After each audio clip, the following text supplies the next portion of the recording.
the beautiful Alicia Fox.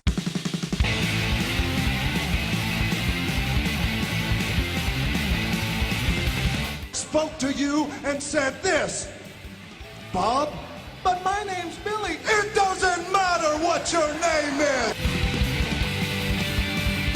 Loaded up with alcohol, more specifically vodka, whiskey, beer, tequila, more beer, more vodka, more whiskey, and more beer. He's gonna puke! He's gonna puke! He's gonna puke! He's gonna puke! 3 ain't enough now, I need 5. Welcome in Jim, Ryan, Matt, Tim, and intern Mark. And after tonight, none of you in this ring will ever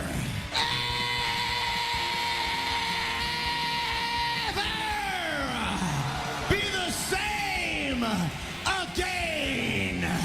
Oh my goodness, what do we do? There's a 1, there's a 2. Oh! Wow. Wow, indeed. What a week it has been. Welcome in to 3 Count Thursday, live here on our Facebook page. It is Thursday, October the 3rd, 2019. We are the podcast of the millennium. And whew, we made it, folks. We made it. Before we get into all the wrestling talk, our show is brought to you by Alicia's Pillows and Things on NGSC Sports. If you're decorating your home, you want it to reflect your tastes and likes. So why not add decor that reflects your sports, movie, and TV fandom? Alicia's Pillows and Things is your hookup. They feature pillows of all sizes, stools, and more with your favorite teams and characters. Log on to ngscsports.com. Find the Alicia's Pillows and Things tab on your homepage and place your order. Tim, you're not Ryan. No, I'm not. But you're in the Ryan spot. Well, I didn't want the chasm between you and I to be so big, baby. So I decided to switch seats, but move a little closer. A chasm. A chasm. A chasm. Yeah. Man, dude. Like, I'm equal parts exhausted. And horny, I get it. And horny. Yeah, you're just... And her. And her. Cowboy hat. Sassafras and cowboy hat emoji. Blue and a blue circle. And a blue circle. Blue circle. But wow, what a freaking week. There's plenty to talk about. There's not really much of a format because just discussion is going to take the discourse today. But I want to remind people they can go to our homepage, 3countthursday.com. Check everything out there. We got all of our subscribe links, our YouTube link, our Patreon link. You can get the pre-show, post-show. You can find out a little bit why Tim hasn't been here in studio for a few weeks. The blue circle. Blue circle. It's a blue circle. So that you can do it for only $2. And this is probably the best time to do it.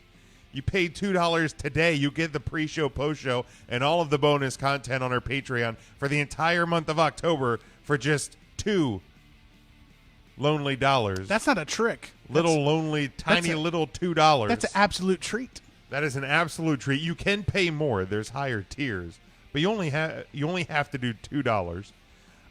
You can also check out our merchandise over at whatamaneuver.net. What a maneuver! Thank you. Our Collar and Elbow brand deal. If you go to store.collarandelbowbrand.com, use promo code 3COUNT, you can get 10% off every single order at Collar and Elbow brand, and much, much more. So head over to 3countthursday.com and check that out. 2 indie shows on the docket for this weekend. Both are on Saturday. You have the Monster Factory. You got live at the world-famous Monster Factory. That is at Paulsboro, New Jersey, of course. I believe the show starts at 7. Doors probably at like 6 or something like that. Don't hold me to it. But check out the world-famous Monster Factory. And also it's MCW's Tribute to the Legends, both the convention and live professional wrestling there at the MCW Arena in Joppa, Maryland. The doors are at 11 a.m. The convention starts at 12. That runs 12 to 5.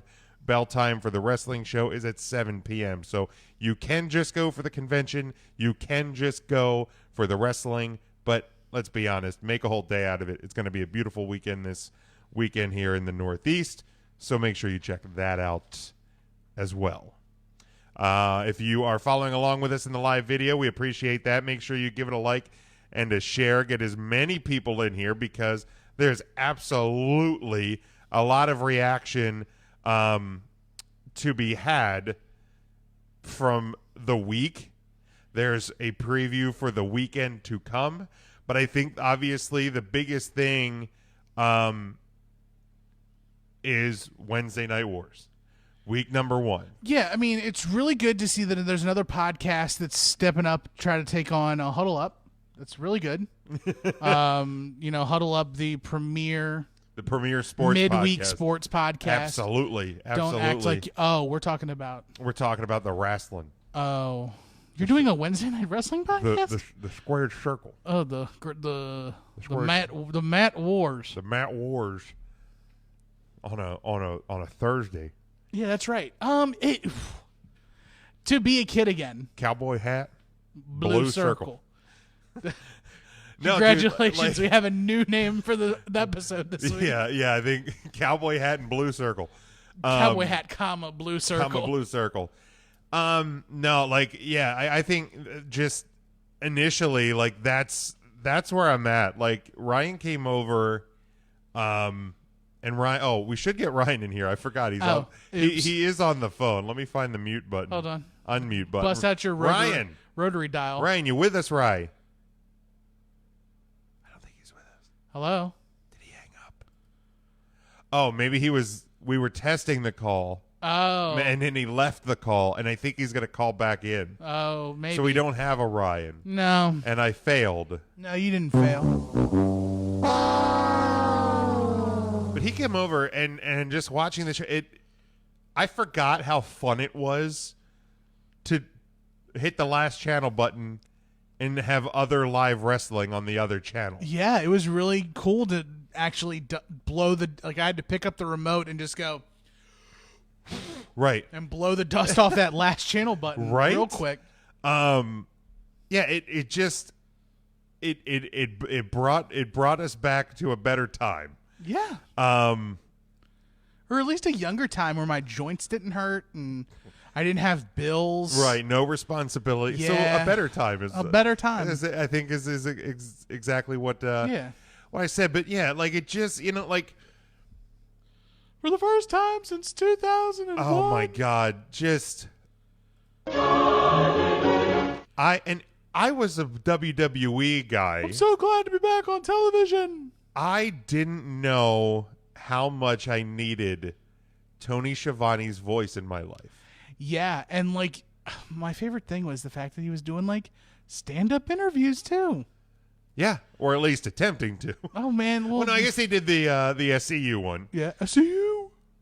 He tried the Cody one. Yep. And Chris Jericho need to watch out who he's cross-checking in the aisle. Right? Well, he almost ended Tony Schiavone right there. Yeah, man. Tony is a prized possession in the world. Fragile. And he needs to be protected at all costs. Bubble wrap. Absolutely. Bubble thwap. Bubble thwap. Bubble wrap. Ryan, are you now with us? Here I am, boys. There he is. Coming at us from Delaware. Meep. Yeah, Delaware's flat as hell, man. Meep. 3 Count Thursday on the road. Let's go on the road, baby. There ain't no hills down here. There's no what down there? There's no hills. No, there's not. The last hill you hit is right before the PA Delaware border, I believe. That's it. It's flat as shit. That's all right. In 3 counties, all 3 of them. All 3 county Thursday. 3 county Thursday. Your Delaware themed podcast. Oh man! So now we're talking about all ordinances. So now we have are we 3 county Thursday, or are we cowboy hat blue circle? We're just all of them. We're all of them. It's cowboy hat, blue circle, 3 County Thursday. Glad we don't have to pay for letters. Devin loves you, by the way, Ryan. Oh, and I love you, Devin. He's got a big old dick. Big old, just a big old thumper. Big old thumper. I actually heard that Blue Chew is made from Devin. Oh, jeez. It's just little pieces of Devin. Sure. Why not? But no, like, just obviously we want to dig into last night because it and we're not gonna do this every week because we don't want to be that podcast. But this is special. This one's a special one. So, I don't necessarily know where to begin with it. Just I got the perfect way to start. You help me out here, Tim. We got 4 hours minus 2 matches, one from each. Sure. Of like great wrestling. Yeah. Like, and I that's probably the biggest standout. And granted, WWE stacked the deck. Obviously, AEW the first couple weeks, you have a lot of important things and firsts and all of that sort of stuff. So it's once you settle in, maybe about a month from now, and you start losing the first time evers and stuff like that. Right. But you're not gonna. The shows aren't always going to be this top heavy. NXT is not going to bring you a takeover every week. Because I just don't think that's possible. But like for one night, like everything was just grand. It really was. And I thought the shows were like paced and timed well. The thing that caught me off guard, and whether or not this is intentional or not, the commercials, like back in the day, if we can kind of compare it to back in the day, is like when Raw would go to commercial, you could flip over and Nitro was on, and vice versa. Last night, it seemed like the commercials kind of ran parallel to each other. So I don't know how all of that stuff works. And if if NXT was in a match, they had the picture-in-picture commercials. AEW had a lot of that as well. I don't know if that's going to be an every week thing, or if that's a first night only type of thing. I would assume it's going to be a weekly thing.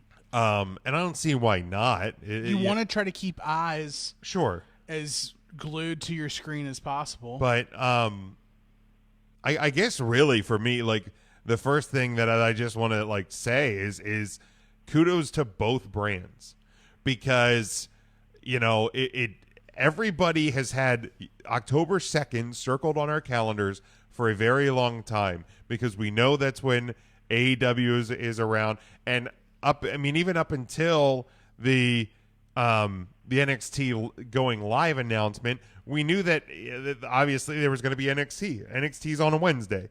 So you figured even if they were taping, they were going to tape a strong show for last night. So you knew that that all eyes of the wrestling world were kind of going to be upon you, and both brands shined bright. Yes. Like, I think that's the most important thing to highlight, because there were some things on both, and we'll get into them a little bit, but there was some things on both that could be addressed and fixed and whatnot. But first and foremost, they killed it. Yeah, without question. It was a great night for professional wrestling, sports entertainment, whatever you want to call it, on Wednesday nights. Nonstop, really, from both presentations, both NXT and AEW. I'm hungry. I'm thirsty for more. Like, I want next Wednesday to happen, because I want to see where AEW heads. And unfortunately, there's not many. There's a couple of questions that I was left with for NXT, but definitely more questions to be answered on the AEW side.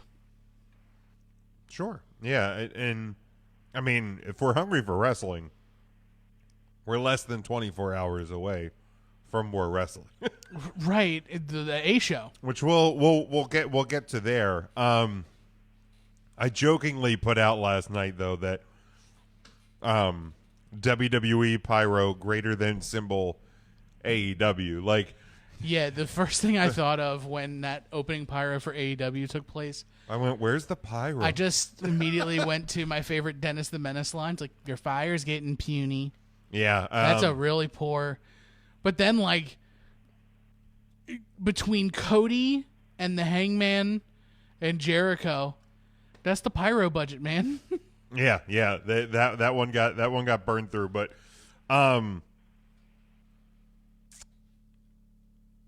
did we lose Ryan? No, he's still with us. His mic went quiet there for a second.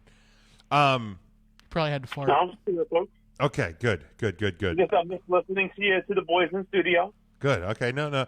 It like went quiet for a second, and I just was checking, make sure. Nothing to add.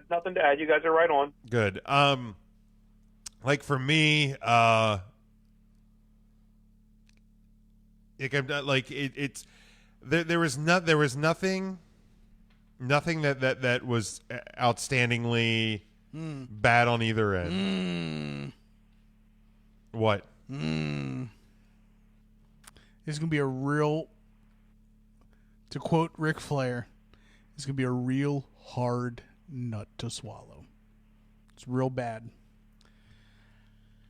Nyla Rose is not ready. Okay. At least from, like, I did not find the Rio Nyla Rose match to be any sort of good. That was that was probably the out of all the reactions that I saw reacted, that was probably the most resounding one of the day. I saw a lot of like people saying AEW's women's division is the one that that people are least enthusiastic about. Mm-hmm. And here's the thing. I wasn't a fan of the look of the belt itself. It's a very, very it's very different. It's extremely different. The title looks like someone needs to click in the top and bottom corners and just expand image. That's what it looks like. It just needs just need to zoom. It's so little. It's tiny. It's alarmingly small. It's more like a trophy and less than the title. Yes. And here's the thing. Like, I understand the rebuild of Nyla post-match.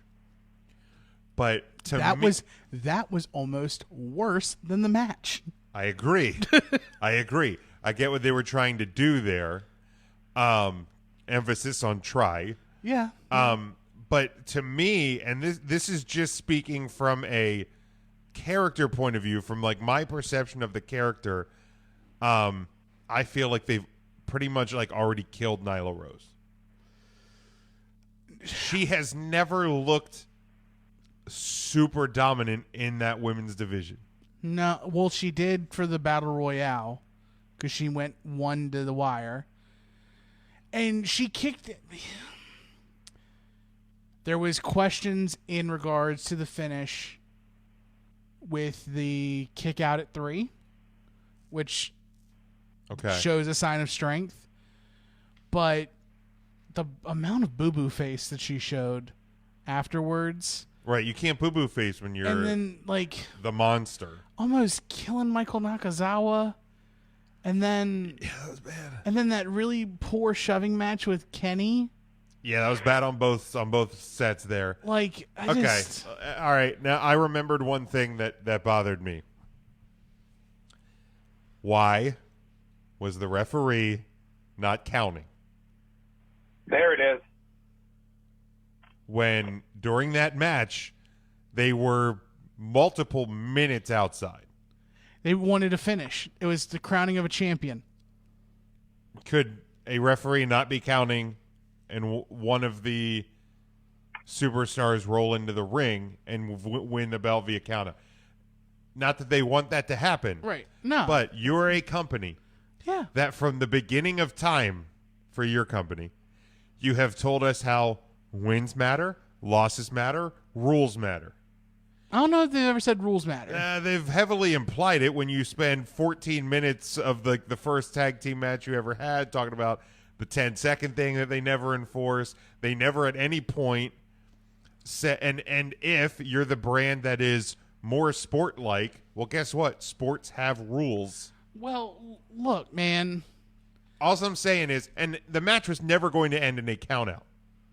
Right. I'm aware of that. Yeah, so I don't. To me, like, I don't care. It bothered the hell out of me. I didn't care. And then I wasn't even invested in the match enough to care that they were outside for 7 minutes. And then another thing along the same line is fast forward to the main event when Moxley runs in and hits Omega. Yeah. And they run him out of the. Why was that not a DQ? Right. Referee's discretion. But yeah, like, hey man, don't let the narrative. Don't let the rules. Don't let what happened impact a good story. The worst part of Rio versus Nyla Rose is that over on the NXT side, we had Io Shirai and Mia Yim. Yeah. Woof. Yeah. Like they worked together to find the bathroom match. And I don't want to sound like I'm the guy who hates women's wrestling. I don't. I thought that Candice and Shayna crushed it. Oh, dude. They did. So good. So good. And like I was super excited when I saw Io Shirai and I was like, who's she fighting? And then I remembered Bianca Belair's on the watch along. So there's only Wait, they one. had a watch along? Cassius Ohno, Bianca, former Stokely Hathaway. How many fucking screens do these companies think that we have? I was maxed out. I had iPad. Well, it was also hockey time last night. So I had hockey on one, I had NXT on one, and I had AEW on the other, and I was flipping around. Yeah, well, the watch along looked hype, dude. I want to go back and watch it. Yeah, I should probably do that as well. But like, Cassius Ohno is becoming like the watch along god. maybe that's his future. I don't know. Do a 2-man booth for the watch alongs with him and Pat McAfee. Let's see here. Devin says they should have made it. We just must have a winner by pinfall or submission. And yeah, like, because I think he kind of had the same thought as me with the whole, like, with the count out. It's like, just, and also, again, and I don't know if anybody from AEW's listening, can you please, and I even tweeted at them today, I said, at some point, will you please have a wins and losses page on your website? Because we're into weekly TV now.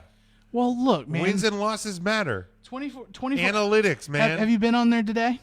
I went on there today. Okay, it hasn't even been 24 hours, man. All those matches They had the results up. All those matches have to go through processing. They gotta go through Procter and Gamble. This is their 5th show, man. It's their first on television. Dynamite. Dynamite. But they said wins and losses matter. Yeah. Analytics. We're the analytical wrestling company. Yeah, sure. James, Yes. James, I would believe that state regulations and like state athletic committees will have to verify them before they get posted because they are a legitimate sport like that. See? So why are the results from the first series of shows that have been months ago not been posted? That's all I'm saying. You got me there. But no, like the shows were really good. They were not perfect. Neither show was perfect. The thing I was probably most impressed with, and I think I said this to you, Ryan, I can't remember if I tweeted it, is NXT didn't blink. Like, they knew AEW's in a bigger building, in a shinier building. It's night one. It's the new toy. Everybody's going to be thrilled with it. The eyes are going to be on it. Some of the eyes that usually might be on NXT are going to be over there. We get it. Like, how was NXT going to react to that night? And they just gave us NXT plus Finn Balor and plus Tommaso Ciampa. Spoiler alert. Yeah. If you're here, you've done been spoiled. Olive Garden. If you're here, you're here. But like, they didn't flinch. They didn't blink. And all of the fear, the concern, the panic that was running amok when the NXT to USA announcement first came out, like, oh, Vince is going to kill it. You know, he's not going to like NXT to be the way NXT has been, the way we've loved it, and this and that. Guess what? NXT is NXT. And I don't see them flinching. Now, if we get, 4 or 5, 6 weeks, 3 months into the weeds, and the competition gets too heavy and you look too small in that cute little arena in Orlando, maybe they explore the idea of branching out. But I don't see it happening. I really don't. Because at the heart of it, and if we're gonna talk numbers, and I know we've always, or at least I have always played the ratings don't matter game. I mean, the numbers came out today. You got slapped around pretty good. 600,000. And if you count the replay, AEW did a total of 1.8 million viewers. So that's a full million, give or take. Yeah. Well, NXT's got stuff that's on the network. Sure. And there's that airs tonight. There's online like the PlayStation views and all those different things that aren't accounted into your standard issue ratings numbers. But you lost for last night, but I don't think there was any surprise there. But in the same time, it's you're the number 3 show. Like, Tim, I think you're forgetting something really important here. What's that? Is that AEW is made up of main eventers, and NXT is pre-show guys. They're dark match guys. Thank you, Kenny. I forgot about that. Why would they move to a bigger arena? They don't deserve that. That's true. That's true. Dark match guys wrestle in dark arenas. Very true, and the arena is very dark there. But again, like, you have 2.7 million from Monday Night Raw. You have to be determined tomorrow night on Fox. Like, in a weekly time span, the WWE is always going to win that war. And I don't think it's. I've always and I still stand true to this part of it. Is I don't think it matters the same way. And like, success is measured for NXT on USA and for AEW Dynamite. Success is measured in a much different way than we traditionally think of it. Like, as we all like to drum up the whole Monday Night Wars thing, and how many people tuned in and blah blah blah. I think success is going to be measured in different ways, and I think that shouldn't be forgotten either. Like, it's not. Everything's different than it used to be, and also I think you have to remember that WCW versus WWF was as much about Vince McMahon versus Ted Turner as it was the two wrestling companies. Mm-hmm. Like I think there was a good bit of personal grudge there. Right. I truly don't believe that you have that here with, Vince and Triple H and Stephanie and whoever else is in that top grouping at WWE versus the EVPs and Tony Khan.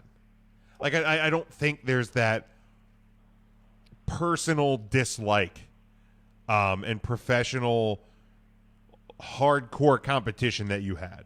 So I think that is a probably a thing that is going to be a much different factor in I mean, we saw it today with the statement released by the WWE. Yeah, big congratulations tweet. Like, I mean, I also do think at least part of that is the fact that they knew that they probably got walloped in the number. Well, they probably got the number and tweeted out their response before the number went out, and that's big of them. What are you gonna absolutely? What do you want them to do? Like, lucky shot, kid. What? Like, right? See what you do next week, little guy. Pat on the head. Yeah, tap. What was I gonna say? I don't remember. Oh, yes. So, big win. Honestly, big win for both companies. Yes. For night one of the war, but coming from an analytical side, looking at how the entertainment business views things, one rating does not the war make. Correct. One rating does not success make. Every media conglomerate, whether it be website traffic or newspaper or television or radio, there's a word or a shortened phrase called cum. Cum. Cum? Cum. Short for... Like... No. No, not that. Short for cumulative. Got it. Spelled the same, means something different. Yes. So, cum. Neither brand, AEW kind of, neither brand right now has the ability to showcase a cum. Okay, Everybody gotcha. now is new traffic. New traffic. Next week, I'm curious to see if AEW and or NXT keep the same rating, or they get higher or they get lower, because you don't necessarily want a high number and you don't want a low number. You want a good average cumulative, which is new viewers plus existing viewers. Like, here's the thing. And that sets it. You don't want attrition. Like fantasy football. Like when you are, if you don't have like Justin Tucker or Greg Zuerlein, right, and you're out there fighting that kicker battle every week, you don't want the guy that goes 14-2, 9-0, 15-3. You want the dude. You want the guy going 8, 7, 8.5, 9, 8.5, 8, 7.5. Like, you want the guy that you can guarantee is going to get you, between 7 and 9 points. Like, he might not get you the 23 that the Buccaneers kicker will get you when they decide to score points. But he's also not probably going to get you the -2 because the only kick he made was a missed 30-yard field goal. That's a great point there too, Tim. And I mean, obviously, we saw the NXT debut did what, 1.1, and then it fell into the 900s. Now last night it was down to the high 800s. So like people, I saw a couple people today going, "Oh, NXT's falling." Like, relax. Okay, like chill. Like, let's also just look at the fact that it was the first Wednesday night. Right. Major League Baseball playoffs. Yep. NHL season began. Yep. Fall TV is back on the air. The Masked Singer. Hello. Hello. Hello. But like 2.7 million viewers for Monday Night Raw. You had 2.2, 2.3 ish watching wrestling last night. Mm-hmm. So wrestling fans tuned in last night. That's a good thing as well. Right. I think there was curiosity. I think both teams have marketed themselves well. AEW's done a great job putting commercials on WWE TV. They also play. They also were featured a great deal on ESPN. Yeah. There was a lot of talk on Highly Questionable. Cody was on the Rich Eisen show last week. So there's a lot of con influence. Absolutely. Just like Absolutely. WWE's been running the Fox Gauntlet. Sure. Like they've been going out and doing tonight. All Fox stuff. Tonight, Ramen Reigns is on the halftime of Thursday Night Football. Really? Yeah. Sure is. So it's It's very interesting to be a little bit older, but like even talking to my wife earlier today, because she and she was asking how was wrestling last night, whatever, and I was like, it just felt neat to like be almost like a kid again. Yeah, that's what I loved so much about it, is that I was able to be a kid, and I'm actually very surprised that I was as invested to both products at the same time. Like, yeah, I did go back and watching it at first, I was definitely more NXT than AEW, okay, which I was surprised with.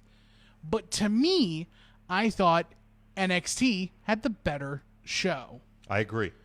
Like, I thought their matches were better. I thought that they featured a wider array of talent. I agree. So I was captivated more by what NXT was doing. But I did go back today after work, because I finally had time after work to do anything besides work. That's a hint for the pre-show. Is Patreon.com / 3 Count Thursday. Yeah, Cowboy hat, Blue Circle. The Blue Circle Club. I watched Dynamite again, and just to make sure I didn't miss anything. And even so, like, it was a fun watch. It's even fun to skip through the commercials and crush out in like an hour 25 minutes. Mm-hmm. I know somebody had commented that about how it was weird that AEW cut out during like the Jericho beatdown of Cody, and during there was something else that they cut the commercial on, and the Omega Moxley beatdown, like when he did the DDT through the table, they went to commercial, and I'm like that seems really odd. And Ryan's like, well, you're not changing the channel, are you? I was like, good point. Also, it is a very fun way to give the live fans at home something to do, or the live fans in the arena to have something to watch while you're on commercial, other than here's the latest commercial for the Marine 19. Yeah, or no, that's a good Kiss point Cam. too. Like, no, you want to know what AEW fans got for the first commercial break? El Champion beating down Cody Rhodes. Yeah, well, dude, that's a really good point. Because like I said, I will never forget sitting at Old School Raw at Hershey, and it was what was the movie where like the Big Show was like the big baby? Knucklehead. I saw the trailer for Knucklehead. Literally every commercial break during Monday Night Raw when there wasn't a match going. And that one didn't have a lot of matches. So literally every commercial break, I saw that trailer. And I want to hit something. I threw a poll out over the weekend, and I said with the two shows debuting this week, which one are you going to give priority viewing to? On our Facebook page, 62% said AEW. On our Twitter page, though, 52% said NXT. Now, obviously, on Twitter, you have more options. So it was 52 NXT, 19 AEW, 16% both, 13% neither. And then last night I put up a poll, obviously a little bit shorter one because I wanted to get it. That must have been all the Stardom fans weighing in on neither. yeah, all like 6 of them. All his beater accounts. Yeah, all his burner Twitter accounts. So I put up a poll last night, which show or which one won the night. Facebook closed pretty close. 51% said AEW, 49% said NXT. But over on Twitter, it was 71% NXT to 29% AEW. So it's interesting that our the Facebook and Twitter audience seems to be split pretty well. Twitter seems to be a little more NXT leaning, which actually a little surprising to me. Yeah, a little bit. But And I think I don't remember if this was pre-show talkings. I think this was off-air talkings. Okay. But the thing that I was really amazed with, now last night, I mean, I was tweeting things during the show, but there was really no time to read Twitter, which was nice as well. Right. But even today, for the most part, I was pretty amazed with the wrestling Twitter IWC universe. Right. Because there was, I mean, you did have some of it, but you had very little infighting and cutthroating and stuff like that. It was pretty much a pretty positive crowd in the sense of, hey guys, you know that really awesome thing that happened last night? We get to do it again in 6 days. And it was just kind of this, holy shit, this is a whole lot of fun. That's really what the general sense. Now, there was obviously a little bit of like, you know, oh, I like this, I didn't like that, but there was nothing really ugly about it. I didn't see a lot of the, oh, you're just an AEW mark, you're just a WWE loyalist, blah, blah, blah. Like, there wasn't really a whole lot of that today, which I found to be very, very interesting. It's new. Right, it's the shiny new toy. Yeah. Familiarity breeds contempt. Give it some time. People will start I feel to... like that's a good time for me to chime in. Go for it. Go for it. Because I'm going to sound a lot like Big Jim, which I'm shocked we haven't gotten to this point yet. Okay. I have seen a lot today that regarding AEW, that it's nice to see a show that focuses on wrestling can still pull a good audience with the numbers that they pulled today. I have a question, Ryan. Yeah. Which show had more angles on it? I'd love to tell you the more angles was AEW because the more wrestling matches was NXT with 6. And WWE didn't have Jay and Silent Bob. Right. They Okay. didn't have Jay and Silent Bob. Who were the people who unveiled the tag titles Right? on social media? Right? Like, If NXT ran on any other night, the IWC could not get the dick of NXT out of their mouth quick enough. That was a banger of a show. right. I mean, it We was. got Danny Burch versus Pete Dunne for no reason. Yeah. Now, let me be with you, the way the shows were matched out, it's exactly the same. You had Cole Riddle to start the show. You had Sammy Guevara, Cody Rhodes. Mm-hmm. Okay, then they had the MJF match, but then they did 2 segments, Jay and Silent Bob, and then the FCU Lucha Brothers. Sure. On NXT, we had Cole and Riddle that went a little longer. Then they had the 2 segments with Finn Balor, and then the Velveteen Dream Experience. Yes. Which I'm Then still they not. both- Which I'm still not sure what the Velveteen Dream Experience is. But He had a new couch. and yes, okay, and very And purple then lighting. they both settled in to their quintessential wrestling match, Pac and Hangman, Gargano and Shane Thorne. That got us to the women, Riho and Nyla Rose, which ran longer, with Sure. Io and then him on the other side. Yeah. Yeah. And then it was Jericho, LAX to wrap it up with all the Gaga. We got Danny Burch, and then Undisputed Era, Sure.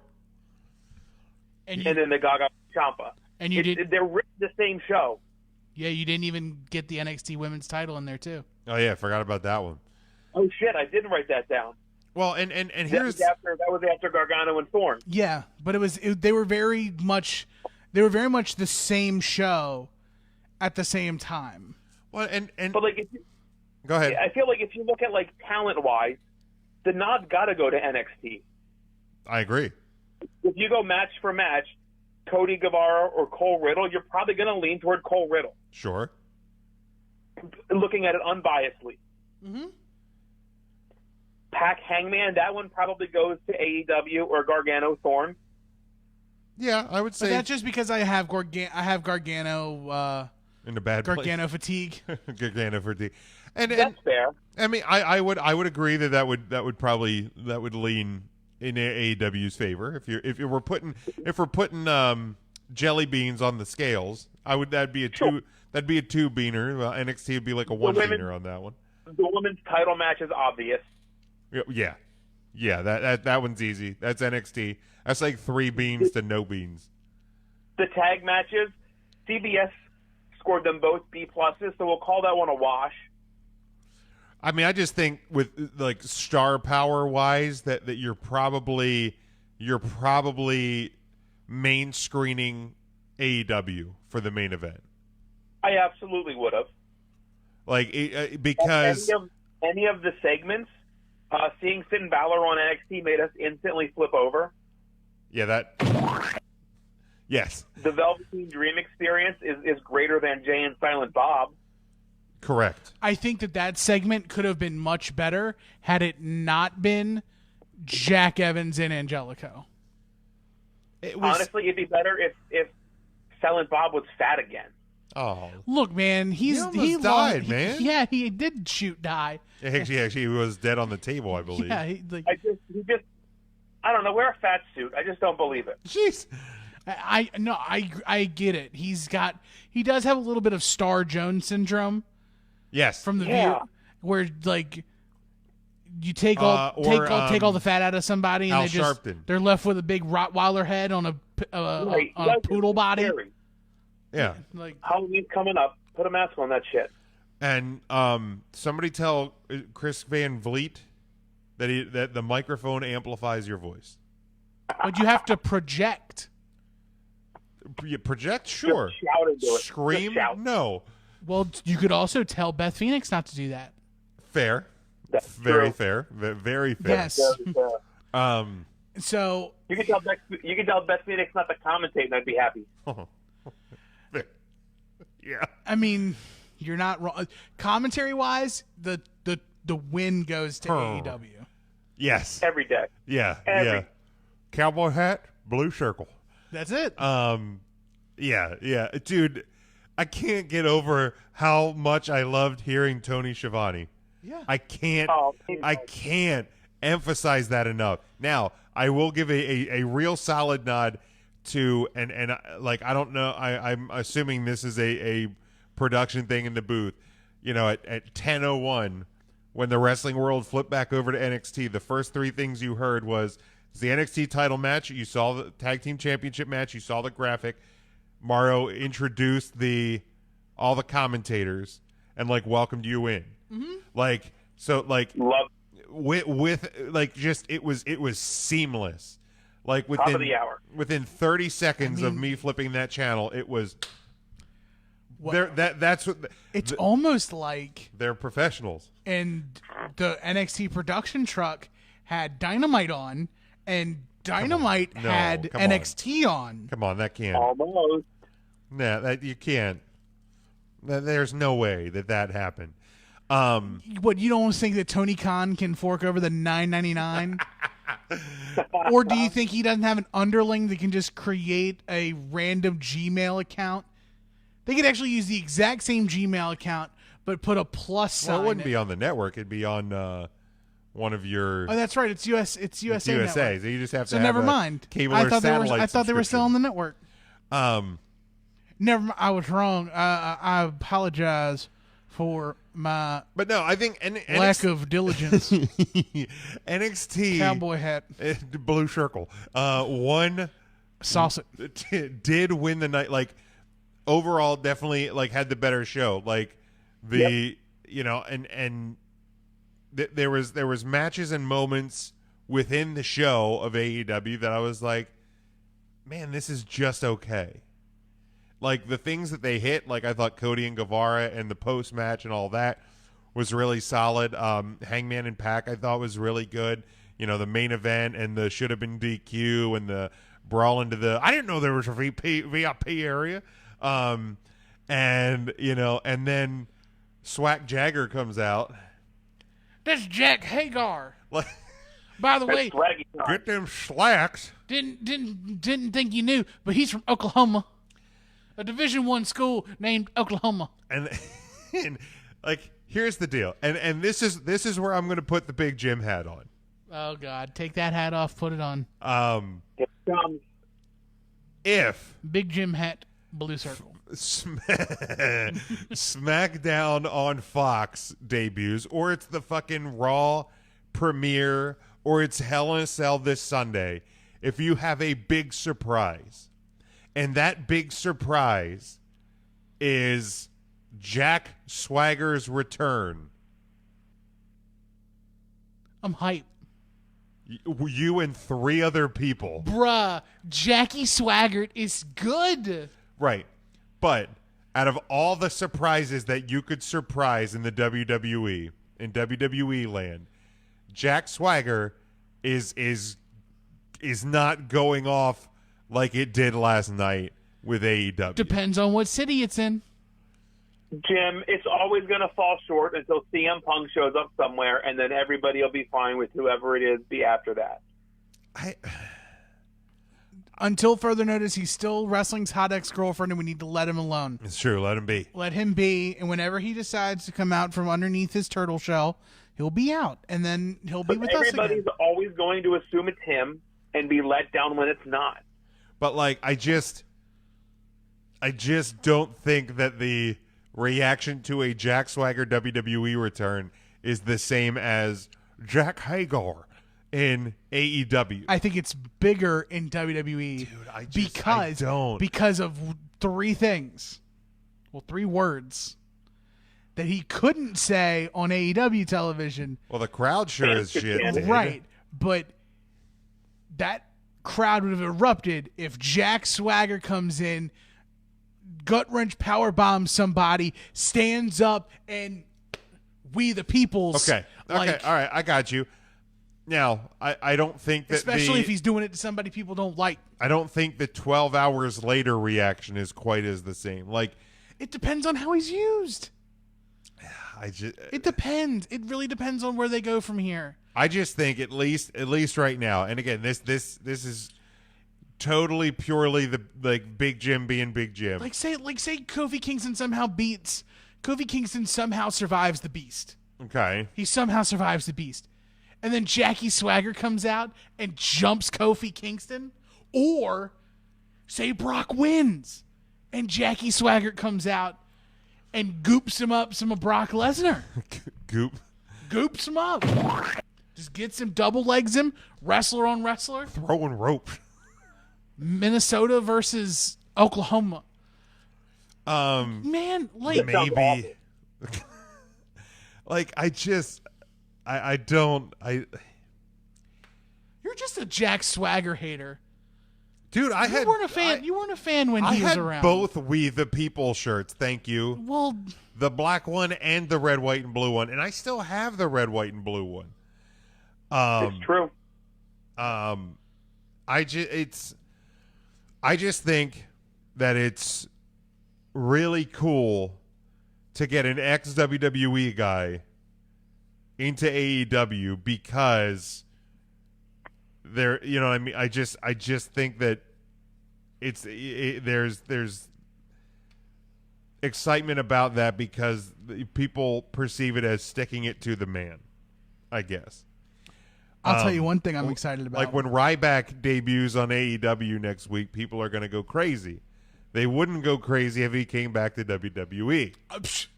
No, I would be so hyped. Tim, you're the anomaly. Well, it's you're even more of an anomaly than I am. I like everything. Right, I know you do, but you're not everybody.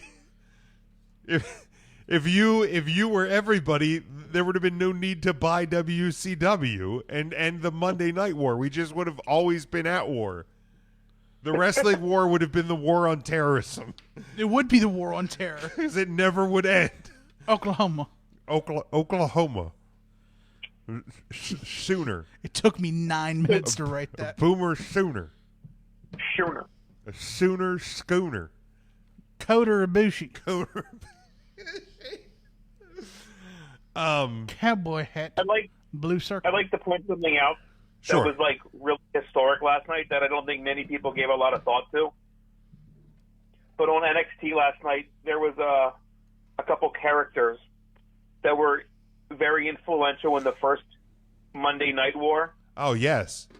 When Hall and Nash appearing on night one of the Wednesday Night Wars, I thought was a really, really cool nod to wrestling history. It was, and that was also a takeover-ish moment as well. Like when you have special people there, but no, I think that is a great point to have them, to have them there. That for that show. Let's see, Devin. Oh no. It's okay. Everybody's entitled to their own opinion. Says he has an unpopular opinion. He did not like Tony Schiavone's commentary, but in his defense, he did not grow up with him. He's a JR guy. He said he was not surprised about Jack Swagger, or he was surprised. Sorry, he was surprised. Because he had kind of forgotten about it. You know who I'm ready to see now with AEW? Who that? So we've already got Jackie Swagger. Okay. I'm ready for Stu Bennett to show up. Oh. A.K.A. Bad News Barrett. I think I have that. I'm afraid I've got some bad news. I thought I had it. Again, this is going to be one of those ones where I'm going to find it. Pick a random one. God darn it. You use your tongue prettier than a $20 whore. It's pretty solid. That's what he says. He gets up onto the podium, he gets that gavel, and he goes, golly, you use your tongue prettier than a $10 whore. God, I feel like, oh, here it is. Boom. I'm afraid I've got some bad news. Yeah, Bad News Barrett. Bad News Barrett. I would totally be on board with that. And, dude, I would totally be on board if we can get Sammy and Dandow on there, too. He's with NWA. Wait, Sandow's with NWA? I think so. Oh, boy. Aaron Stevens? I didn't read that spoiler, but I am just fine with that. Well, you saw bit of the bubbly. You saw Rock and Roll Express, right? Yes. Heck yeah. Heck yeah. 9-time NWA tag champion. 9 times the world's tag team champions. And let's just take a quick jaunt to the right here. That NWA studio setup Power is fucking amazing. Boy, turn back the clock. Turn back, Turn down for what? Turn down for what? Like that looked like just the old NWA set, man. Sure did. And I am here for every single bit of that. Yep. Like drop it like it's hot, and I'm just gonna absorb all of that. Just absolutely fantastic. But like in terms of the Wednesday night stuff, like now it's next week AEW is in Boston. You have a Jericho title offense, right? I think so. Do we know who that's against yet? No. Okay. Do we have any theories on who that might be against? Dustin. Oh. Because he was part of the beatdown? Yeah. Okay. I like that. Dustin. Obviously first round of the AEW tag team title tournament with the mother-making Young Yucks versus the Private Party. So that those champion chops got unveiled. I like them. They look cool. Immediately I thought of the TNA tag titles though. Way better than the women's title. Way better. I actually like that best out of the 3 titles unveiled for AEW so far. Because it was basic. You like basic titles. I like basic bitch titles, man. Just title. But no, I immediately I did tweet it that I thought it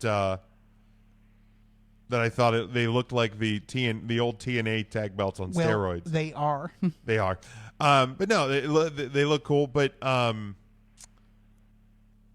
do we know? Do we know anything that's happening on NXT next week? Kushida versus Volta. Oh, that should be good. Kuchita. and Drew Gulak defending the NXT Cruiserweight Championship. Are they calling it the NXT Cruiserweight It is Championship? NXT Cruiserweight Championship on WWE.com. Really? Yes, sir. How did I miss that? Yep. Who's the host? Yeah, well, the host is tired, okay? So is the host. The host is friggin' tired. Yeah, the NXT Cruiserweight Champion Drew Gulak defending against the Man of the Hour, the Moth, Leo Rush. Let's see, superstars. So yeah, I mean, I'm looking forward to. Booyah! Oh yeah, there it is. The Drew Gulak NXT Cruiserweight Championship. So are they going to change the title? I don't know, man. Because there's a lot of WWE logos on that thing. Yeah, that's okay. Like all three of them. Yeah, it's all right. I would love to see that thing go blackstrap. I don't know, man. Like, I get it. You're still going to have 205 Live on Friday night. Hey, by the way, you know that show that nobody wants to sit through after SmackDown on a Tuesday night? We're going to do it again. We're going to do it on a Friday night. Yep. Yeah, poor choice. Yeah. Poor choice. Like, no offense to 205 Live guys. I mean, I love those. I love those dudes, but like, why don't I think you would be much better off, like, and I get maybe you're trying to expose them to a different audience. Gee, dang it. But just do it on NXT night. Just do it on the network from Full Sail. Aren't most of them down in Florida as it is anyway? I don't know, Bobby. Or a good bit of them, and it's the NXT Cruiserweight title now, so just do it as part of NXT. I'm like I said, I'm curious to see coming out of last night and over the next few weeks where numbers go, where the shows go. Because again, I one of the things I saw last night was, you know, NXT looks like a wrestling show, and AEW felt like a big event. But again, you were in a big time arena. Can you take the pride out of your voice when you're sitting here talking about the Capital One Arena? No, no, I can't do that. It's a huge arena. It's the biggest arena in wrestling. It's an arena full of championships. Well, You can see the vascularity. but like, I think the arena, like the biggest building over the next like couple of months or the next like 5-6 weeks, I think the biggest building holds like 11,000. So we're dramatically changing the look of where AEW shows is happening. So the big feel that yesterday had is not going to feel as big next week. And when they're in a, you know, the one field house is like 4,000 seater, that's going to feel smaller. Yeah, I mean, it doesn't feel as big after the first time. Yeah.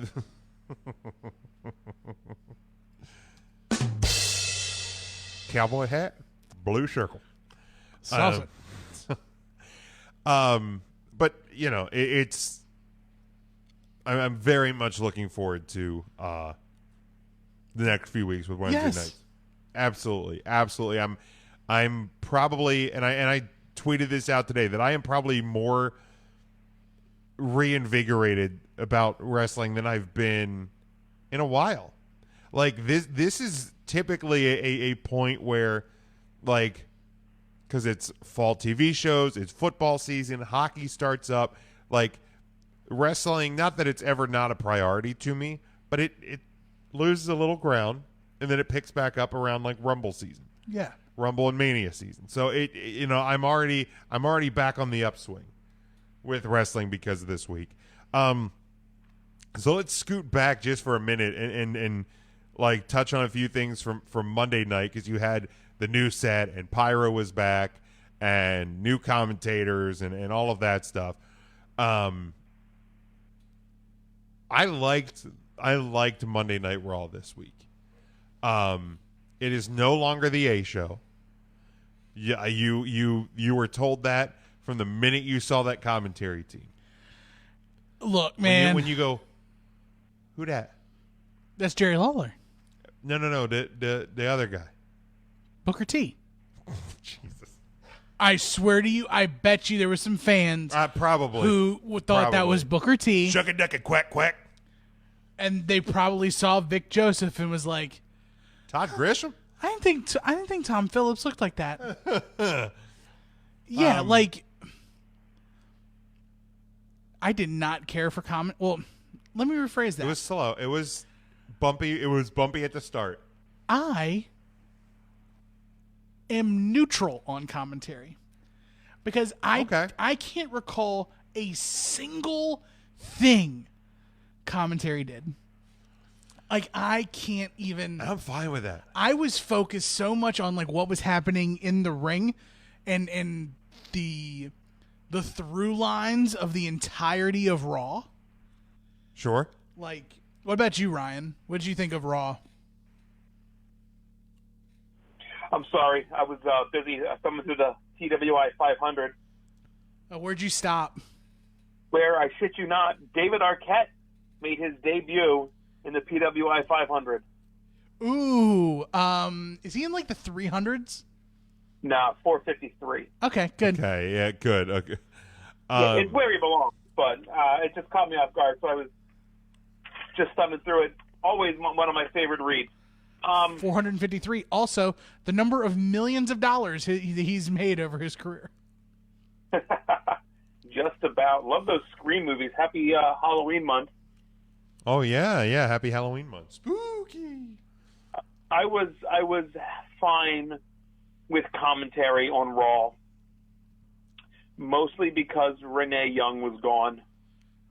Ooh, you're not a Renee on commentary fan? I wish I could enjoy her more. Okay. I just can't do it. Oh, come on.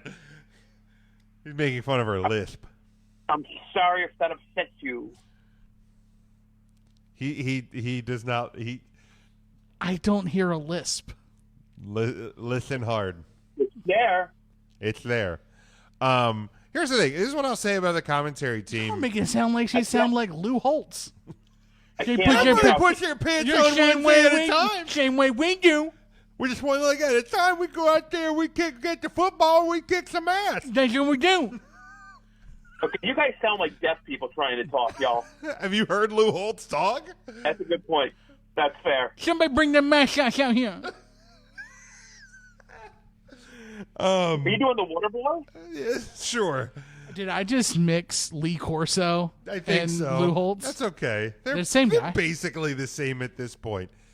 Boomer Schoner. Famous leads in football, please. Here's what I'll say about commentary is it was a little slow to start. I think they were finding their footing a bit.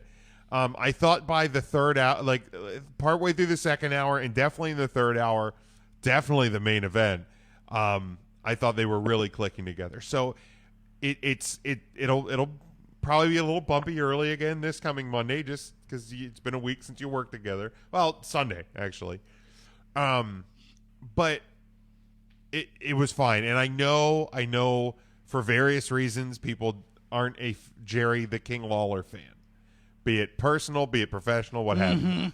But there's a reason why that man was there. First off, Jim Ross wasn't available. Jim Ross wasn't available. Tony Schiavone wasn't Tony available. Schiavone was not available. Your A crew is on SmackDown, but also because like Booker T is avoiding paying taxes in Bermuda. Yes. But you tune in and it is a familiar voice for one, and number two, it is a battle tested voice and presence on that table for the time being. Because there was somebody on the comments this week that said that they think Madden will be gone. He wasn't a fan. I'm like, no. Dio Madden's here for the long haul. I would think. You're not going to put him in that spot to take him off. I think I said I'd be willing to get. You know how long the coach was on the commentary team? Well, there was reason for that. He's better suited for not on commentary. Right. But I'm saying that coach was on for a whole lot of time. Well, yes, but I thought you meant upon his return. He was only there a short. Well, no, but even when he came back on his return, he was on commentary for a while. longer than I think he should have. He could have been on 1 week, and it would have been longer than he should have. Look, man. And I love Coach, just not on commentary. But it was fine. Let's talk about the big news takeaway from Monday Night Raw. No. You know, the Bob Lashley and the Rusev and Alanis. Well, I didn't know Monday Night Raw was allowed to show porn. Right. Jesus. No, I'm talking about Brock Lesnar fucking just barrel tossing a 20-year-old. a teenager. A teenager of 22 years old. 22-year-old teenager. Yes. No, not even that. What are we talking about then? October 31st. Oh. From Saudi Arabia. It's Team Hogan versus Team Flair. What the heck? Good God. Flair was in the bag. For sure. Yes. Sauced. Hogan, I thought, was like legit pissed, and the Miz is just like, I better be getting paid extra for this. Yeah. Hazard pay. Look, I have been fine with these Saudi Arabia shows. Okay? Fine. Yeah, I've supported the quality of show. I support the WWE making money however they want to make money. Sure. Bruh, I don't want to see this one. I don't, because you want to know what's going to end up happening? It's going to be... Two flabby old men are going to get physical. What's going to happen is you're going to watch what happens when a tornado goes through a cheap handbag store. You're just going to see two weathered old leather bags just smack each other in the Saudi Arabia winds. All of Ric Flair's just... Yeah, and like... cattle flesh. Is it safe for those guys to be outside in 120-degree Saudi Arabian weather? I don't know, man. Like, can they even make the flight? I'm sure they can, maybe. To Saudi Arabia? Like... In short spurts. Yes, Ryan. Do you know who can make the flight? Oh, Ryan... Oh, is it still too soon? I probably. I think with this one, if you have to ask, it's probably too soon. Really? It might be. Why don't you say it anyway? Why has it ever stopped you? What? Who can't make the flight? What would I say? I don't know. Wait, what did you think I was going to say? Don't say it. I don't want to say it. That's right. What were you going to say? I want to say what you think I was going to say. No, he's trying to goat you into saying it. He doesn't want to say it. I don't have. I just. What did you think I was going to say? I don't want. I just. All right, last 30 seconds erased from everything. I just don't. I don't want to cut you off. Who's gonna? So why don't you go ahead? Who's going to make the flight? Who can't make the flight? Yeah, you just. Who couldn't make the flight? Oh, I was just thinking like Bailey, Charlotte, all of them. Who were you thinking I was thinking? Oh, well. No, don't say it because I was thinking the same thing. I don't want to cut you off, so I'll let it go. Yeah. And we didn't want to get ahead of ourselves. No, we did not. We did not want to cut off ahead of ourselves. With a sword. With a sword.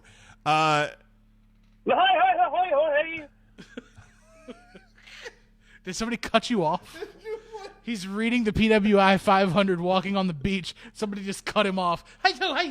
But yeah, I don't care that it's Team Hogan versus Team Flair. Just, you know, the shark cages?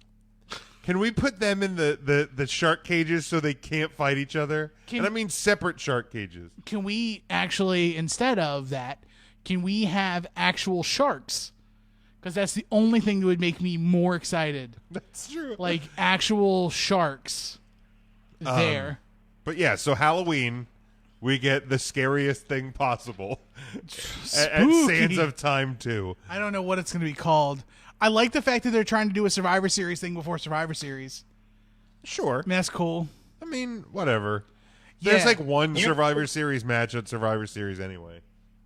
You guys had to have thought for at least a second that we were going to get Hogan versus Flair, though, right? You Sure. thought that. Sure did. Bruh, Did. My asshole puckered. I'm like, no.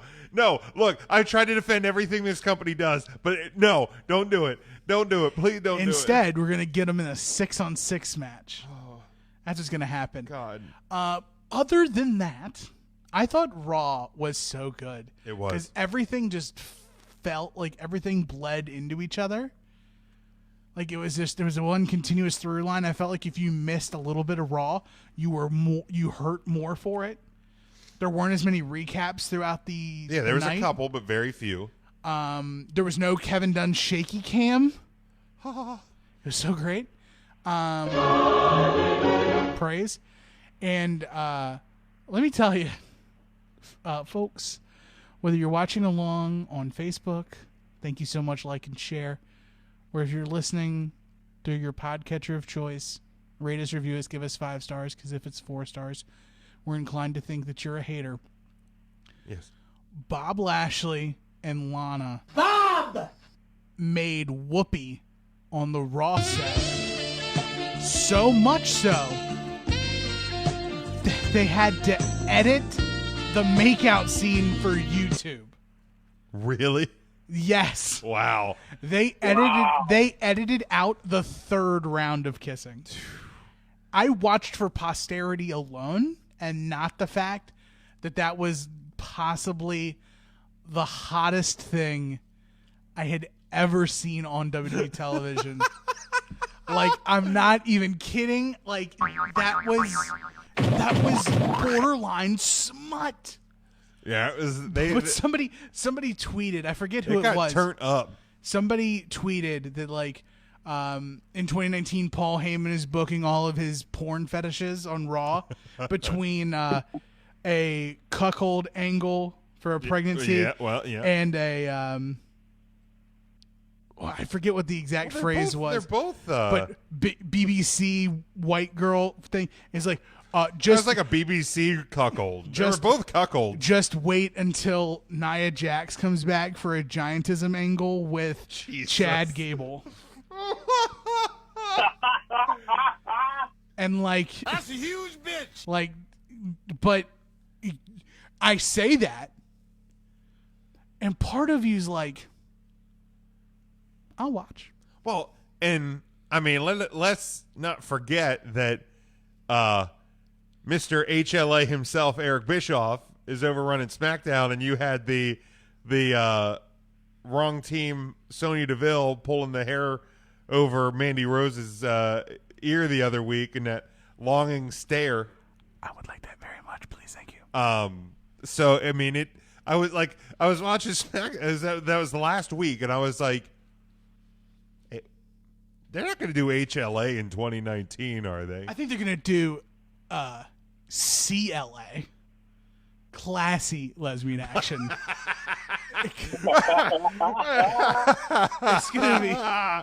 It's gonna be so tastefully done. It's gonna be tasteful. TLA, tasteful lesbian action. Yeah. But you know what I mean. Demandy's Donuts, man. That's right. But no, yeah, Raw. I went extremely well for the first one. Fast 3 hours too. A super fast 3 hours. I really enjoy the new set. People, you can make your skateboard jokes all you want, but I like it.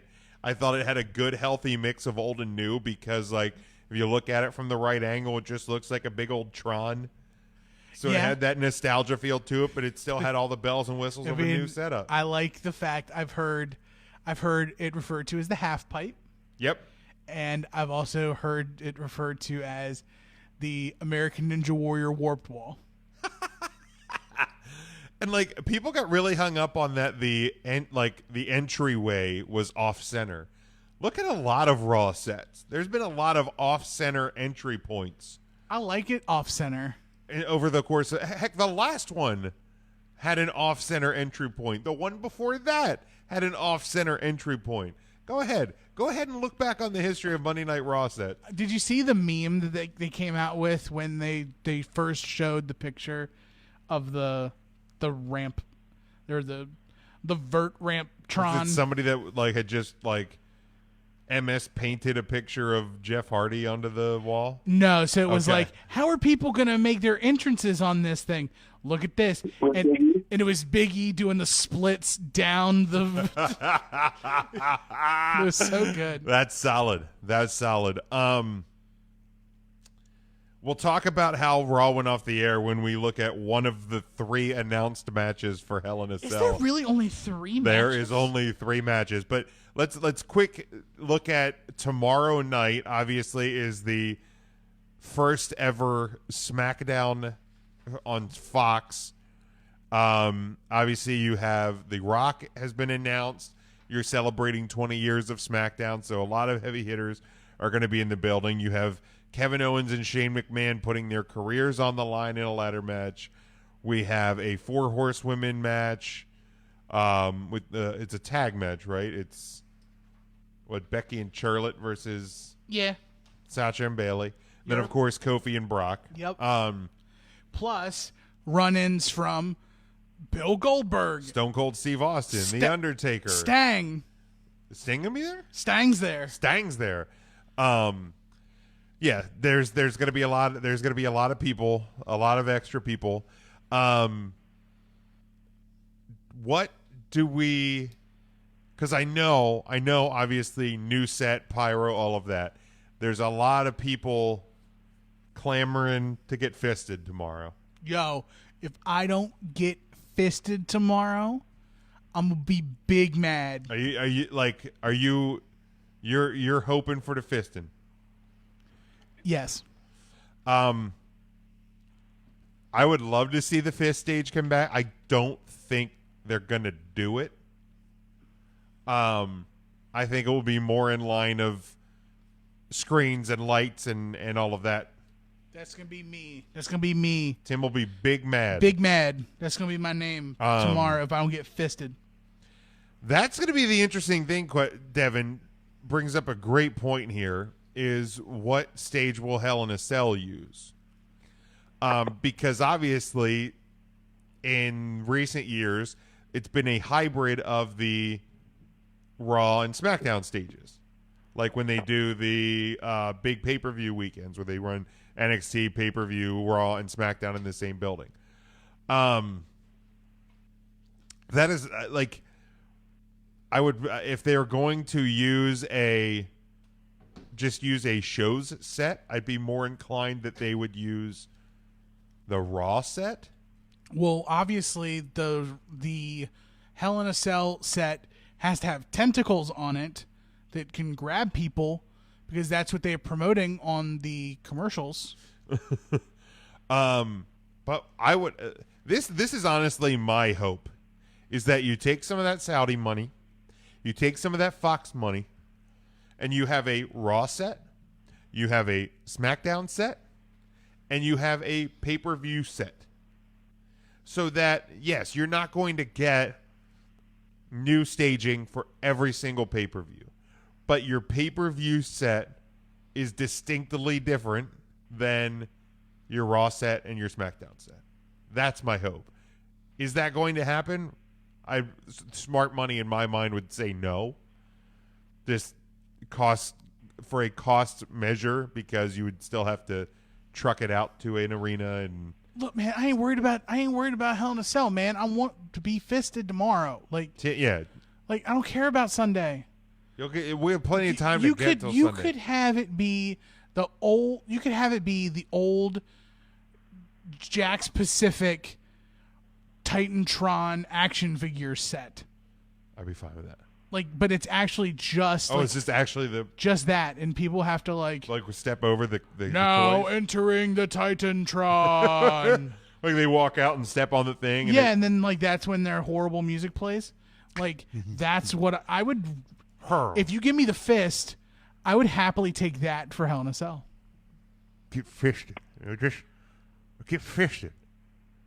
Cowboy hat, blue circle. Saucy. Why aren't we acting like the fist was the stupidest set anyway? Because it was an awful set. It was a giant fucking fist breaking through glass. Yes, it was a fist. It was great. Should I just hang? Where does that fit in anything in 2019? It's the 20-year anniversary of SmackDown. But why would you bring the fist back for one show, though? You wouldn't. You would bring it back permanently. No. Here's the thing. Yes. If you go back, I'm going to pull it up here for Tim and I. Boy, that big fist is so great. Doesn't that feel good? I loved it. Oh, that's not going to do it. I thought if I just search SD fist. Oh, there we go. See? There it is. It's great. Goofy as hell looking. There's no man, way. I loved it. There is no way in hell. There's no way that we're getting fisted tomorrow. Yes, we are. No. The fist is iconic.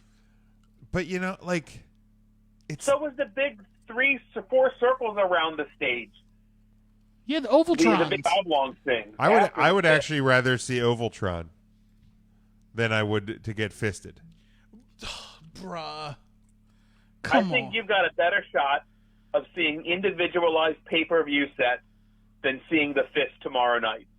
Whoa. Well, I hope you're wrong. I feel like they have all of the stuff. It's a new fist. It's not going to be the same goofy fist. I just want a fist. Tim doesn't care what fist. He just wants to get fisted. Big fist, little fist, tight fist, loose fist. Oh, my. Fist me. Wow. No, not going to happen. Cowboy hat, blue circle. I'm super excited for SmackDown tomorrow. I am also very curious to see what the number will be tomorrow and what the number will be next week when it's not the debut. It's the draft. 3 weeks. 3 weeks from now when it's not the draft and Right. it's not and it is not the debut. WWE's been marketing the hell out of it. They've been doing a kick-ass bang-up job marketing the hell out of this one. All right, let's go ahead and look at real quick Hell in a Cell. This one's in Sacramento? Yeah, the new China One Dome. I don't know what it's. Something like that. Golden One Arena or something like There's that. literally 3 matches confirmed Fine with me. right now. It is 3-hour show, 3-hour matches. 3 Iron Man matches. Ding ding. Daniel Bryan and Roman Reigns versus the Bludgeon Brothers. I don't even feel like predicting these because there's only 3 of them. Becky and Sasha in a Hell in a Cell, and Seth and The Fiend in the Hell in a Cell. So, obviously, Monday Night Raw goes off the air. I thought it was going off the air with porn. And I thought, just seems like a really odd way to end the go-home show. But then the lights start going out, and then I think what everybody else thinks is, yo. Sexy time. No, the lights are going out, so Rusev can just get The Fiend to end it. Like, I just watched my smoking hot wife make out with Bob Lashley. I'm just now going to just eat The Fiend. Bob! Like, bring... Just end it. I accept death. Like, Whatever, just- like... I got a cool mustache and I can't even do anything with it now ain't nobody to ride it. because he's not the father of Maria's baby. Ain't nobody to ride it. Nobody to ride his sweet mustache. You know, and Lana's obviously doing other things. Bobbing it. She's bobbing. Live look at Lana right now. Just bobbing. Bob it. Yeah, but like as soon as I saw The Fiend come out, I'm like, yo, if I were Rusev, I would just be like, take me. I would just jump in front of Seth the Rollins. sweet release of death. Just give it to me. So the We Fiend... haven't sacrificed on Raw in a while. That would be cool. That would be cool. It has been quite a while. Yeah.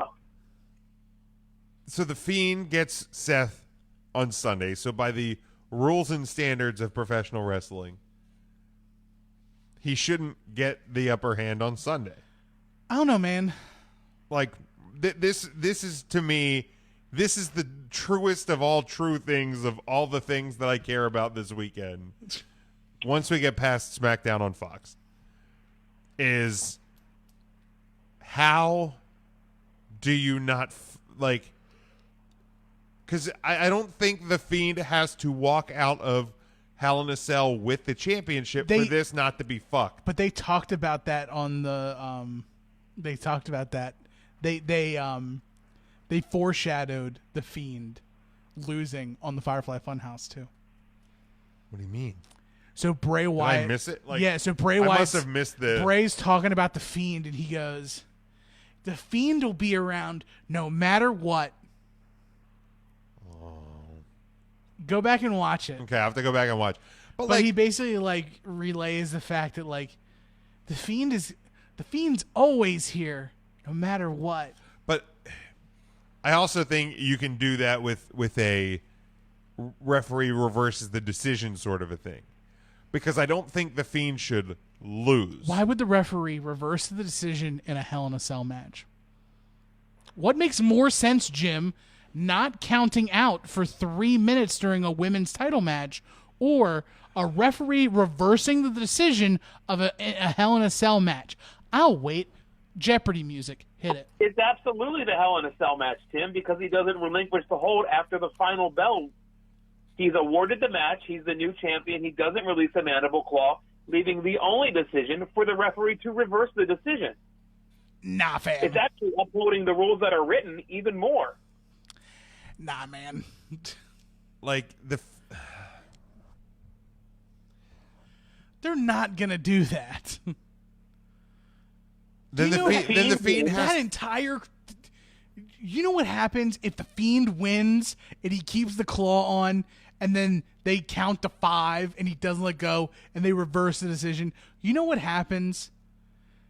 Everyone in the building is gonna pull their pants down, and they're gonna take a dump in their seat. No, you don't count to 5. You raise the cell. People come in. People are scared. The lights are going off. Then you reverse it. It'll be fine. Like, to me, people won't even shit. To me, only one of two things can happen. It's the reversal of fortune, or the Fiend is champion. Like, the Fiend to me can't lose. Or we do stompy, stompy, stompy, stompy, stompy, No. stompy, pedigree, stompy, stompy, stompy. No, not yet. No. Stompy, stompy, stompy, stompy, stompy. Dude, I'll be so pissed. Let me ask you that then, Tim. If we do that, then how weak are Seth Rollins' finishers? Because they just had to do stompy, stompy, stompy, pedigree, stompy for Braun Strowman. Yeah, but Braun Strowman's Strowman. got the weakest finishers in the game then. Braun Strowman's a monster. The Fiend is ungodly. Therefore, Seth Rollins, stompy, stompy, stompy, stompy, stompy, So stompy, Seth Rollins pedigree, can only be guys his size? gun, loaded. like he has to hit him with everything. See, I think it's different. What he did to Bray was Braun. What he did to Braun was a little different, because he hit him with one, and then he went for the pin. They hit him with another one, then pin, another one, pin. I think with the Fiend, if he goes stomp, stomp, stomp, stomp, and he like stomps him out like 6 times before a cover, like run, stomp, Bray or Fiend bounces off, and he's like looking around, and Seth is already in run and stomps him again. It's as rapid fire as can be. As many stomps as possible in 60 seconds. So like when Ryan sees a 1,000-legger run across his basement floor. Man. Stompy, stompy, stompy, stompy, stompy, pedigree, Like Ryan gun. stamps through the concrete. Let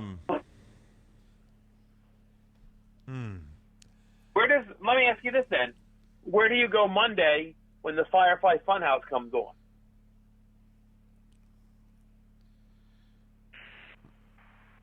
The Fiend's gonna be so heckin' mad, dude.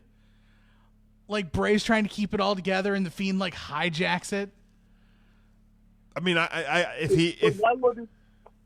if in the reversal theory,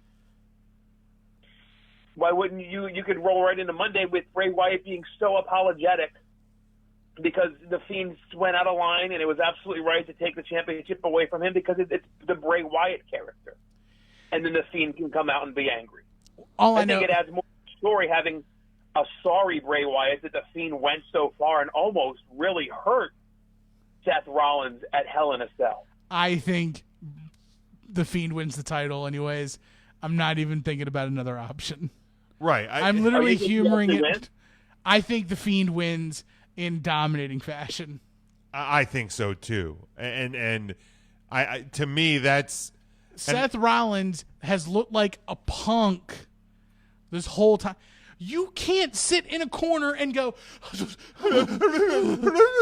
for like 3 weeks and not get like almost choking to death on your bottom lip. Finn Balor didn't look like a punk. Yeah. Finn Balor just got that work and then got that work again. Yeah. I mean, to me, in all reality, it has to be the Fiend is your new Universal Champion. Especially because the draft is coming up, and I have half a mind to think Seth Rollins is going to Fox. I've also heard that Fox wants. I hate that so much. You hate that he's going to SmackDown? No, I hate that the Fiend would win the championship because that means the Fiend's going to have to lose somewhere. Well, I mean, the Fiend's going to lose at some point, Ryan. I'm talking lose clean to lose the championship. Yes, everyone loses clean. I get it. It's wrestling. It just doesn't need to happen. Wait. Well, I mean, theoretically, though, he could do something to get stripped of the title. They've also already built into the Fiend character the humanity of Bray Wyatt. With the hurt and heel. Yes, like we forget that at SummerSlam he almost lost. He almost lost. There was the moment of where Jim was about to kick his TV through the wall. Where Bray came back and the Fiend was gone. It was Bray and a Fiend gimmick. Mask. Right, because Balor was going up for the coup de grace. Stompy, stompy, stompy, stompy. Right, because I was getting up to kick my TV. Seth Rollins knows that I see where your TV's at. 2 foot. I can kick that high. Thank you. 2 foot stompy, no worky. 1 foot stompy, more stompies. By the way, Finn Balor going back to NXT is going to be great for when he wins the leg slap title. It will be. And the North American Leg Slap Championship. Yes, 100%. That's why he belongs there. Dropkick title. But no, it's got to be the Fiend. I know there's people that are saying it's just too soon, but you know what? For once, I would rather them pull the trigger on too soon, because how many times over the history of everything have we gone? They missed it with Braun Strowman. I know you don't like them, but Enzo and Cass in NXT. Oh, I thought they were great in NXT. They missed numerous chances for them to win the title. You saw the new Bray Wyatt shirt, right? See you in hell. Yeah. Do you also see what sizes it doesn't go up to? I don't give a rat's ass. I'm so pissed. The 2 cool fucking Bray Wyatt shirts the glow in the dark, the glow in the dark one and See You in Hell. I don't see you in 4XL, so kiss my ass, WWE shop. Yeah. Boom, bitches. Yeah. Sizists. Yeah, you jerks. You're a wrestling fan. Why are you going? Don't you know we're obese now? Why are you going to bring smalls and mediums to the party and not bring the fat guys? Like, let's seriously look at wrestling shows. Look at the fan base. Mm-hmm. Like, there's fatties out there. We like Bray Wyatt.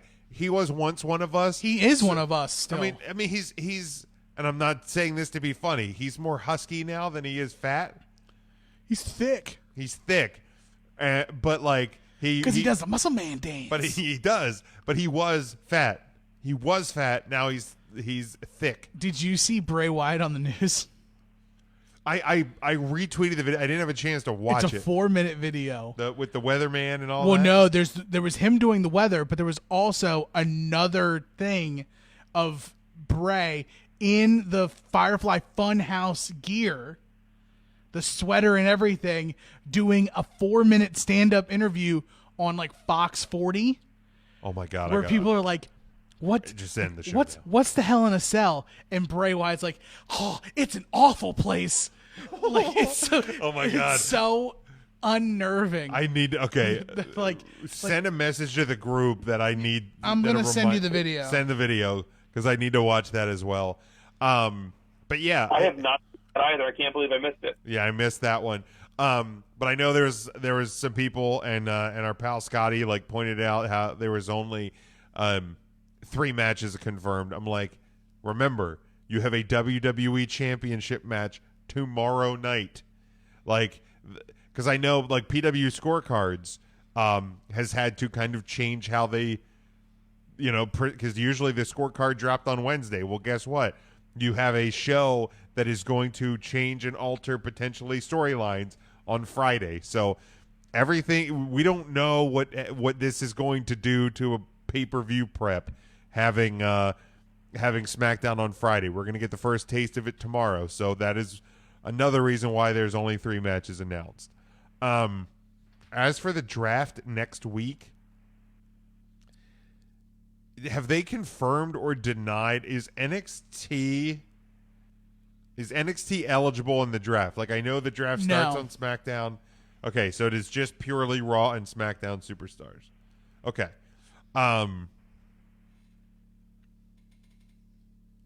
What? Who are the most?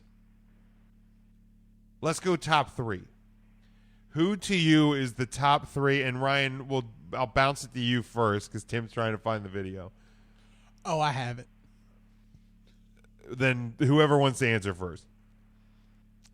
Who are the top 3 most important for each brand to have in this new identity, in this new world? Or who do we think are the top 3? Let's start SmackDown. Who's the top 3 that goes to SmackDown? Right. That goes to or stays on SmackDown? Or yeah, SmackDown's first 3 picks. Let's say that. I think we will obviously see Brock Lesnar on SmackDown. Mm-hmm. I can see them making the New Day as one selection to SmackDown. And,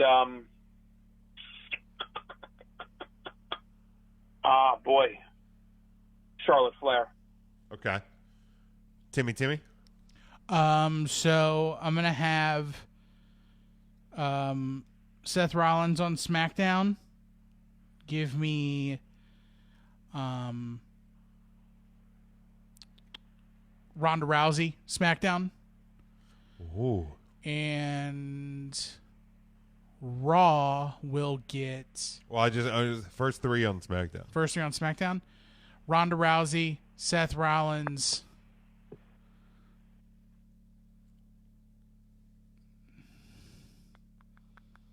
Baron Corbin. Ooh, okay. I'm going to go Brock, Charlotte, Roman Reigns. SmackDown. All right, let's move over to Raw. Who do you think are the first 3 picks to Monday Night Raw, Ryan? Pick number 1, I believe, would be Bray Wyatt and The Fiend. Okay. Number 2, I would have to say, would be the returning Ronda Rousey. Okay. I have her as well on my list. And number 3 will be the surprise in Johnny Gargano. Ooh. Even with his new NXT shirt that reads NXT for life. Oh, shit. Great call. John Cena. Okay. Tim.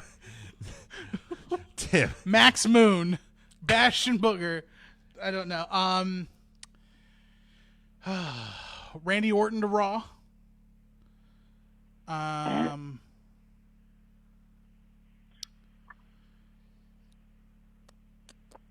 trying to think on who else on SmackDown that would go to Raw. It doesn't necessarily have to be. I don't think it's like, I don't know how the draft is going to be lined up. Like, I don't know if it's going to be like they're going to reset all the rosters and we're going to draft that way, or if it's going to be more superstar shake-up-y. Right. Okay. Where, like on SmackDown will pick Raw superstars to come to SmackDown, and then the next Monday. I feel like it's going to be more drafty because they're calling it draft. I think if it was going to be superstar shaky, that they would have just called it the superstar shake-up. I mean, now I need to change my picks. Oh, God damn it. Because if it's the real question is going to be, where does Zack Ryder end up? Hopefully on the 205 Never. The Major Wrestling Figure Podcast. No. So if it's a draft, I think The Fiend goes first round. Okay. To either brand. It'll be Fiend, Brock Lesnar. To either brand. Roman Reigns, second round. Okay. To either brand, him and Seth. Okay. Second round. Third round will be Charlotte Ronda. To either brand. Because, I mean, Fox wants the Fiend. But I don't see him losing the Universal title unless the Universal title gets moved to SmackDown and then that thing gets a blue strap. Ooh. And then the WWE title goes back to Raw with Brock. But the thing is, Fox wants Brock too. I want to say, I think Fox wants Brock. But if let's just say Ronda is returning. They want Ronda too. If Fox can get Ronda, I think you could sacrifice a Brock. I don't think they would. I think that who is the most important person to the Fox WWE brand? Do you think it is Brock Lesnar? Brock Lesnar. Yeah, absolutely. Yeah, when the deal, literally when the Fox deal was announced, I went Brock Lesnar. He's the single most recognizable face in WWE. Yes, 100%, and he ragdolled a 22-year-old teenager and his 82-year-old father on Monday Night Raw this past week. Like that was to me, that's at least a signal that Brock's here to do some work. And when he came out with the beard, first off, he shouldn't have shaved. Nah, man, he's in fight mode. Shouldn't have shaved. But when he came out last week, plus beard, that dude looked fight ready. He did, and then he came out, and then he fought on Monday. And then Paul Heyman was like, shame on the McMahons for allowing me to bring Brock Lesnar to Monday Night Raw on fight mode. Right. This is what you get. I'm just saying, I don't think, and this speaks to the Brock Lesnar and his work rate and his work schedule. I don't think Brock gets into that level of shape if he's going to be part-time Brock, at least for a short period of time. I think we're going to get a more full-time Brock Lesnar, which is also why I think he is on SmackDown, why he will land on SmackDown, because, I think they've convinced him, and by convinced him, I mean, here's a check, write a number on it. It's just, you start from the back end and, just have him start doing zeros. Yeah, from crest to tip, just write all the zeros. All right, Brock, we're just going to... We'll start here. More. Just more. More zero. Yeah, more. Okay, how about? Yeah, do some more. 2 more. Ooh. And then one more. Ooh. Yeah, we'll do that. Okay, then we'll do that. That's $1 billion. Oh, that's $10 billion. That's literally the Fox and Saudi deals. But yeah, I think Brock's number 1 to SmackDown. I think The Fiend stays on Raw. I think Charlotte is SmackDown. I'm not convinced we get Ronda back with the draft. I think Ronda might be a Royal Rumble surprise. Possibly, probably. Like, I think she's more of a Rumble surprise because I think it'll be like Charlotte, SmackDown, Becky, Raw, and then. But also, Total Divas is on,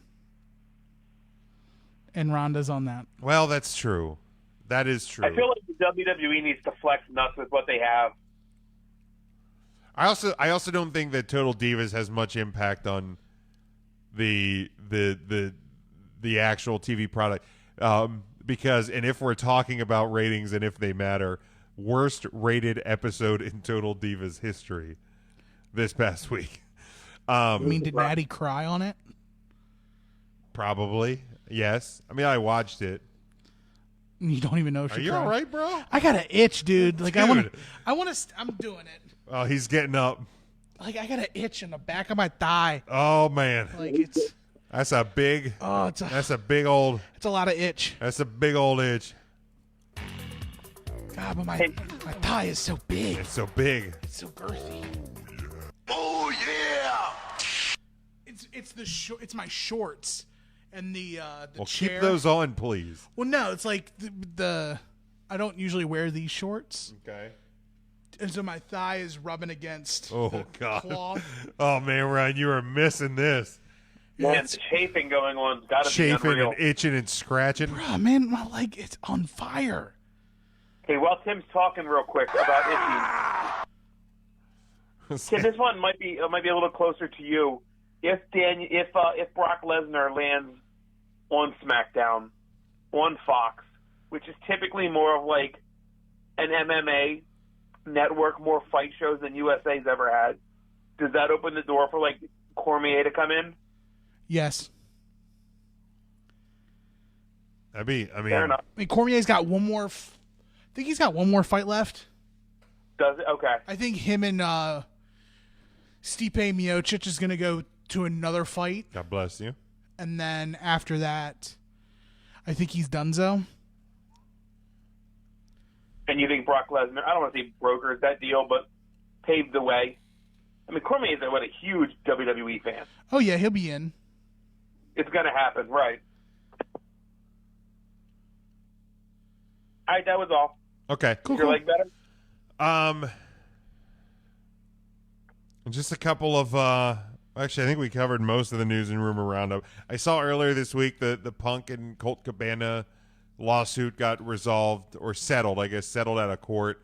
Those two definitely still not friends though. But that has been settled. And yeah, really, I got nothing else. I don't know if you guys have anything else or any other quick hitter topics that you want to do, or if we're gonna just. I just need to get a good night's sleep, make it through Friday, make it through tomorrow at work, because it could be a doozy. Don't know, and be ready, boots laced, ready to go for SmackDown live on Fox. Can't wait. Yeah, I'm excited, man. Ryan, how about you? Yeah, no, I don't have a ton. I think this month 2K20 comes out, so that's kind of exciting. Yeah, I'm thinking about getting it. Other than that, nothing really to talk about. No, that was it. All right. Well, Ryan, where can the people follow you, and maybe some of your beach ventures this weekend? Yeah, maybe you can follow me down the boardwalk. I'm going to be getting some corn dogs and great shit like that. You can follow me. It's RYN and then the word Eagle, and that's on Twitter. It's at RYN Eagle. But obviously, most importantly, I hope you follow everything 3 Count Thursday. All right, Ryan. Well, you enjoy the weekend. We will be in touch, and and we'll see you back here next week. Maybe I'll bring home some grotto. Who knows? You're don't because you're not gonna, and this is All gonna. right, I won't. I heard you say don't. Bye. No, I'm saying don't say it because you're gonna piss me off if you don't actually do it. And he hung up. What a jerk! What a jerk! Hey, man. Tim, where can the people follow you and keep track of what you doing? Not the Tool Man across all platforms: Instagram, Twitter, Snapchat. If you care. All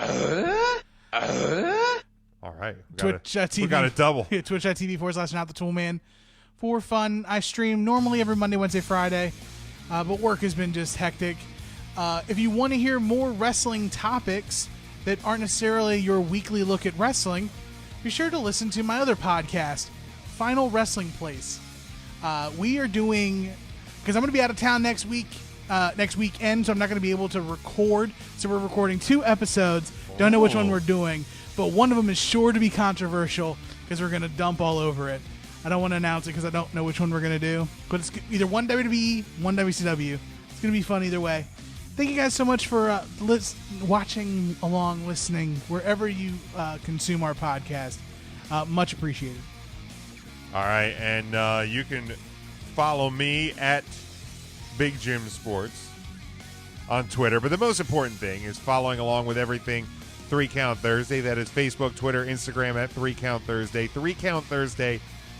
Make sure you subscribe to our YouTube, subscribe to our podcast, rate and review the show. Also, make sure you jump over to patreon.com/3CountThursday and subscribe and become a patron there. You get bonus content from us.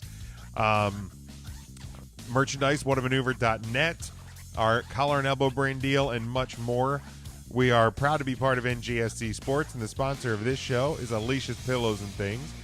If you are decorating your home, you want it to reflect your tastes and likes, so why not add decor that shows your sports, movie, and TV fandom. Alicia's Pillows and Things is your hookup. They feature pillows of all sizes, stools, and more with your favorite teams and characters. Go over to ngscsports.com, find the Alicia's Pillows and Things tab on the homepage, and place your order. Guys, enjoy Friday night SmackDown tomorrow night and WWE Hell in a Cell on Sunday, and then get ready because the busy week is just getting busier, and we'll be back to break it all down next Thursday night. Until then, stay safe, stay smart, and go for the pin.